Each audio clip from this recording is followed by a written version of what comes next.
ಪ್ರೀತಿಯ ಪ್ರಥಮ PUC ವಿದ್ಯಾರ್ಥಿಗಳೇ, ಮತ್ತೊಮ್ಮೆ ನಮ್ಮ ಯೂಟ್ಯೂಬ್ ಚಾನಲ್ಗೆ ಸ್ವಾಗತ. ಯಾರಿಗೆಲ್ಲ ಎಕನಾಮಿಕ್ಸ್ ಏನಂತೀರಾ ಎಕ್ಸಾಮ್ ಆಗಿಲ್ವೋ ಅಂಥ ವಿದ್ಯಾರ್ಥಿಗಳಿಗೆ ಭಾಳ ಹೆಲ್ಪ್ ಆಗುತ್ತೆ. ದಯವಿಟ್ಟು ಆ ವಿಡಿಯೋವನ್ನು ಸ್ಕಿಪ್ ಮಾಡ್ಕೋಬೇಡಿ, ಚೆನ್ನಾಗಿ ನೋಡಿ. Anyhow without wasting our time let me start this video ಪ್ರಾರಂಭ ಮಾಡೋಕ್ಕಿಂತ ಮುಂಚಿತವಾಗಿ ನಿಮ್ಮಲ್ಲೆಲ್ಲರ ರಿಕ್ವೆಸ್ಟು, ಈ ಒಂದು video sir Kannada medium English medium ಎರಡರಲ್ಲೂ ಇದೆ ಸರ್. ನಾನು ನಿಮ್ಗೆ ಒಂದು ಕ್ವಶನ್ ಪೇಪರ್ ಅಪ್ಲೋಡ್ ಮಾಡಿಕೊಳ್ತೆ, ಅರ್ಧಕ್ಕರ್ಧ ಆ question paper same as it is ಇದೆ, ಅದು ನಿಮ್ಗೆ ಹೇಳ್ತಾ ಹೋಗ್ತೇನೆ ನಾನು. ಏನಿಹೋ ಇದು ನಮ್ಮ ಮೇಲ್ ಐಡಿಗೆ ತಮ್ಮ ಬಳಿ ಇರುವಂತಹ ಪ್ರಶ್ನೆ ಪತ್ರಿಕೆಗಳನ್ನು ಕಳಿಸಿಕೊಡೋದನ್ನು ಮರೆಯಬೇಡಿ. This is our mail ID my dear children. ಬನ್ನಿ, ಈಗ ನಾವು ಆರ್ಟ್ಸ್ ವಿದ್ಯಾರ್ಥಿಗಳು ನೋಡ್ತಾ ಇದ್ದರೆ ದಯವಿಟ್ಟು ಆರ್ಟ್ಸ್ ಕ್ವಶನ್ ಪೇಪರ್ಸ್ಗಳನ್ನು ಕಳಿಸ್ಕೊಡಿ.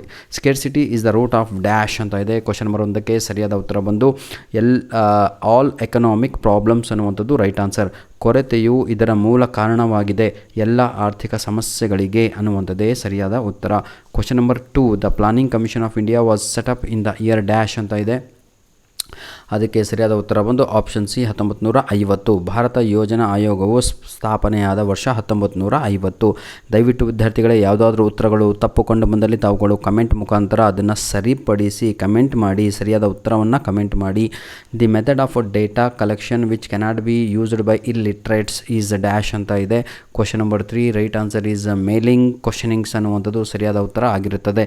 ಅನಕ್ಷರಸ್ಥರು ಉಪಯೋಗಿಸಲು ಸಾಧ್ಯವಿಲ್ಲದ ದತ್ತಾಂಶ ಸಂಗ್ರಹಣೆಯ ವಿಧಾನ ಅಂತ ಇದೆ. ಅಂಚೆ ಪ್ರಶ್ನಾವಳಿ ಅನ್ನುವಂಥದ್ದು ಸರಿಯಾದ ಉತ್ತರ ಆಗಿರುತ್ತದೆ. Question number 4, dash transportation is considered as most important contribution of British rule ಅಂತ ಇದೆ. ಇದಕ್ಕೆ ರೈಲ್ವೆ ಅನ್ನುವಂಥದ್ದು ರೈಟ್ ಆನ್ಸರ್ ಆಗಿರುತ್ತದೆ. ನಮ್ಮ ಭಾರತ ದೇಶಕ್ಕೆ ಬ್ರಿಟಿಷರು ಕೊಟ್ಟಂಥ ಕೊಡುಗೆಗಳಲ್ಲಿ ಒಂದು ರೈಲ್ವೆ ಅನ್ನುವಂಥದ್ದು ಮೋಸ್ಟ್ ಇಂಪಾರ್ಟೆಂಟ್ ಅಂತ. ಜಾಸ್ ಸಾರಿಗೆಯು ಬ್ರಿಟಿಷರ ಆಳ್ವಿಕೆಯ ಪ್ರಮುಖ ಕೊಡುಗೆ ಅಂತ ಭಾವಿಸಿದ್ದೀವಿ ರೈಲ್ವೆ ಅಂತ. ಮ್ಯಾಚ್ ದ ಫಾಲೋಯಿಂಗನ್ನು ನೋಡ್ತಾ ಹೋಗೋಣ. ಪೈಲಟ್ ಸರ್ವೆ ಅಂತ ಇದೆ. ಎಲ್ಲ ಕ್ವಶನ್ ಪೇಪರಲ್ಲೂ ಇದು ಇರುವಂಥದ್ದೇ ಆಯಿತಾ. ಪೈಲಟ್ ಸಮೀಕ್ಷೆ ಅಂತ. ಇದಕ್ಕೆ ಸರಿಯಾದ ಉತ್ತರ ಬಂದು ಪ್ರೀತಿಯ ವಿದ್ಯಾರ್ಥಿಗಳ ಆಪ್ಷನ್ ಡಿ ಆಗಿರುತ್ತೆ. ಪ್ರೀ ಟೆಸ್ಟಿಂಗ್ ಕ್ವಶನರಿ ಅಂತ, ಪ್ರಶ್ನಾವಳಿಯ ಪೂರ್ವಭಾವಿ ಪರೀಕ್ಷೆ ಅಂತ. ಲ್ಯಾಂಡ್ ರಿಫಾರ್ಮ್ಸ್ ಅಂತ ಇದೆ. ಭೂ ಸುಧಾರಣೆ ಅಂತ. ಇದಕ್ಕೆ ಸರಿಯಾದ ಉತ್ತರ ಬಂದು change in the ownership of land holdings, ಭೂ ಹಿಡುವಳಿಗಳ ಒಡೆತನದ ಬದಲಾವಣೆ ಅಂತ. HYV ಸೀಡ್ಸ್ ಅಂತ ಇದೆ. ಬೀಜಗಳು HYVS. ಇದಕ್ಕೆ ಸರಿಯಾದ ಉತ್ತರ ಲಾರ್ಜ್ ಪ್ರಪೋರ್ಷನ್ ಆಫ್ ಔಟ್ಪುಟ್ ಅಂತ, ಅಧಿಕ ಪ್ರಮಾಣದ ಉತ್ಪನ್ನ ಅಂತ. ವಿದ್ಯಾರ್ಥಿಗಳೇ, ಯಾವುದಾದ್ರೂ ಕೀ ಆನ್ಸರನ್ನು ಅಪ್ಲೋಡ್ ಮಾಡಿದ್ದು ತಪ್ಪುಕೊಂಡು ಬಂದಲ್ಲಿ ಕಮೆಂಟ್ ಮಾಡಿ, ಸರಿಯಾದ ಉತ್ತರವನ್ನು ಅಪ್ಲೋಡ್ ಮಾಡಿ. What is economics according to Alfred Marshall?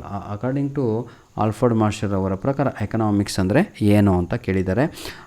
ಅವರ ಪ್ರಕಾರ economics is a study of mankind in the ordinary business of life ಅಂತ. ಐ ರಿಪೀಟ್, ಎಕನಾಮಿಕ್ಸ್ ಅನ್ನುವಂಥದ್ದು it is a study of mankind, ಆಯಿತಾ, in the ordinary business of life ಅಂತ. ಹಾಗಿದ್ರೆ ಕನ್ನಡದಲ್ಲಿ ಏನಂತ ಬರೀತೀರಾ ಇದನ್ನು ಅಂತ ನೋಡೋಣ. ಮಾನವನ ದೈನಂದಿನ ಜೀವನದ ಸಾಮಾನ್ಯ ವ್ಯವಹಾರದ ಅಧ್ಯಯನವಾಗಿದೆ ಅಂತ ಇವರು ಯಾರು ಆಲ್ಫರ್ಡ್ ಮಾರ್ಷಲ್ ಅವರು ಹೇಳ್ತಾರೆ. ಬನ್ನಿ, ಈಗ ಕ್ವಶನ್ ನಂಬರ್ 7 ನೋಡೋಣ. When was the first census carried out in pre independence India ಅಂತ ಇದೆ. 1881. 1881 ಈಸ್ ದ ಆನ್ಸರ್. ಬನ್ನಿ ವಿದ್ಯಾರ್ಥಿಗಳ, ಒಂದು ಕ್ವಶನ್ ಎಷ್ಟು ಈಸಿಯಾಗಿದೆ ನೋಡಿ, ಹಾಗೂ ನಿಮ್ಮನ್ನು ಯಾಮರಿಸಲಿಕ್ಕೆ ಅಂತ ಒಂದು ಎಕ್ಸ್ಟ್ರಾ ಲೈನ್ ಕೂಡ ಈ ಒಂದು ಕ್ವಶನಲ್ಲಿ ಸೇರಿಸಲಾಗಿದೆ. ಪಾರ್ಟ್ ಬಿ ನನ್ನ ಪ್ರೀತಿಯ ವಿದ್ಯಾರ್ಥಿಗಳೇ,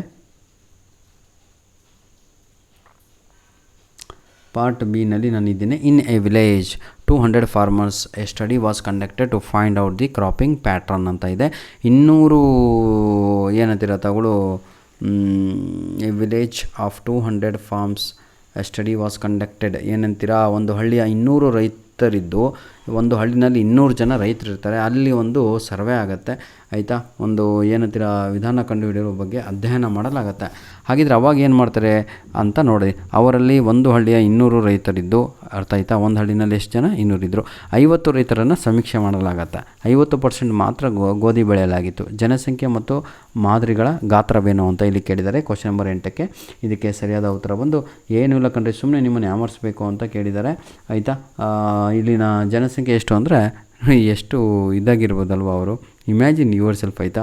ಇಲ್ಲಿನ ಜನಸಂಖ್ಯೆ 200 ಆಗಿರುತ್ತೆ.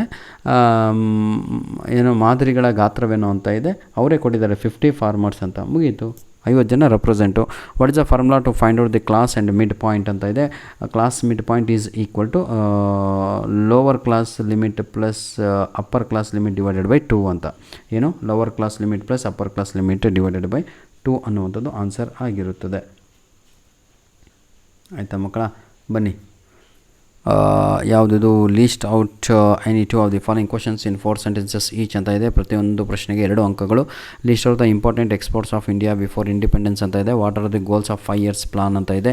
Right the 2 advantages of small scale industries ಅಂತ. ವಿದ್ಯಾರ್ಥಿಗಳೇ, ಇದನ್ನೆಲ್ಲವೂ ಕೂಡ ನಾವು LBAನಲ್ಲಿ ನಿಮಗೆ ಅಪ್ಲೋಡ್ ಮಾಡಿ ಕೊಟ್ಟಿದ್ವಿ, ಅವೇ ಇಲ್ಲಿ ಬಂದಿದೆ ಅಂತ ಅನಿಸ್ತಾ ಇದೆ. Anyhow without wasting our time let me proceed with this. ಇನ್ನೂ ಮುಂದೆ ಹೋಗ್ತಾ ಇರೋಣ, ಆಯಿತಾ? ಧನ್ಯವಾದಗಳು. ನಿಮ್ಮ ಪ್ರೀತಿ ಹೀಗಿರಲಿ. ಎಕನಾಮಿಕ್ಸ್ ಫಸ್ಟ್ ಇಯರ್ PC ಒಂದು ಪ್ರಶ್ನೆ ಪತ್ರಿಕೆಯನ್ನು ನಮಗೆ ಕಳಿಸಿಕೊಟ್ಟಂತಹ ಮೇಘನಾ ಅವರಿಗೆ ಹಾಗೂ ಅಮೃತ ಇಬ್ಬರಿಗೂ ಕೂಡ ಧನ್ಯವಾದಗಳನ್ನು ತಿಳಿಸ್ತಾ ಇದ್ದೇನೆ. ಇಬ್ಬರೂ ಕೂಡ ಫ್ರೆಂಡ್ಸ್ ಆಗಿರ್ತಾರೆ, ಮಾತಾಡ್ಕೊಂಡು ಪ್ರಶ್ನೆ ಪತ್ರಿಕೆಗಳನ್ನು ನಮ್ಮ ಮೇಲ್ ಐಡಿಗೆ ಕಳಿಸಿಕೊಟ್ಟಿದ್ದಾರೆ. God bless you my dear, ಆಯಿತಾ? ಇದೇ ರೀತಿಯಾಗಿ ಮುಂದಿನ ದಿನಗಳಲ್ಲಿಯೂ ತಾವುಗಳು ತಮ್ಮ ಬಳಿ ಇರುವಂಥ ಪ್ರಶ್ನೆ ಪತ್ರಿಕೆಗಳನ್ನು ನಮ್ಮ ಮೇಲ್ ಐಡಿಗೆ, ಇದೇ ನಮ್ಮ ಮೇಲ್ ಐಡಿ all-in-one pdf@gmail.com ಅಂತ ಕಳಿಸಿಕೊಡಿ ಅಂತ ನಿಮ್ಮಲ್ಲಿ ಹೇಳ್ತಾ ಕೇಳಿಕೊಳ್ಳುತ್ತಾ ಈ ಒಂದು ವಿಡಿಯೋನ ಇಲ್ಲಿಗೆ ಮುಗಿಸ್ತಾ ಇದ್ದೇನೆ. ಧನ್ಯವಾದಗಳು. All the best my dear children. ನಿಮಗೆ ಗೊತ್ತಿರುವ ಹಾಗೆ ಲಾಸ್ಟ್ ಮೇನ್ ಕ್ವಶನ್ ಯಾವತ್ತೂ ಕೂಡ ಬಹಳ ಈಸಿಯಾಗಿರುವಂಥದ್ದು, ಅದು ಪ್ರಾಜೆಕ್ಟ್ ಓರಿಯೆಂಟೆಡ್ ಕ್ವಶನ್ಸ್ ಹಾಗೂ ಅಸೈನ್ಮೆಂಟ್ ಓರಿಯೆಂಟೆಡ್ ಕ್ವಶನ್ಸ್ ಅಂತ ಕರಿತೀವಿ. ಯಾವುದಾದ್ರೂ ಒಂದು ತಗೊಳ್ಳು ಇಲ್ಲಿ ಬರಿಬೇಕಾಗಿರುತ್ತೆ, ಬಹಳ ಈಸಿಯಾಗಿರುವಂಥದ್ದು ಸರ್. ಇಲ್ಲಿ ನಾನು ಹೇಳಿದೆ ನಿಮಗೆ ರೈಟ್ ಅಬೌಟ್ ಗ್ರೀನ್ ರೆವಲ್ಯೂಷನ್ನು ಲಾಸ್ಟ್ ವರ್ಲ್ಡ್ ಕ್ವಶನ್ ಪೇಪರಲ್ಲೂ ಕೂಡ, ಹಾಗೂ ಕಾಂಟ್ರಿಬ್ಯೂಷನ್ ಆಫ್ ಇದನ್ನೆಲ್ಲ ಬರೀತೀರಾ ನೀವು, ಆಯಿತಾ? ಏನು ತಲೆ ಕೆಡಿಸ್ಕೊಬೇಡಿ. ಧನ್ಯವಾದಗಳು.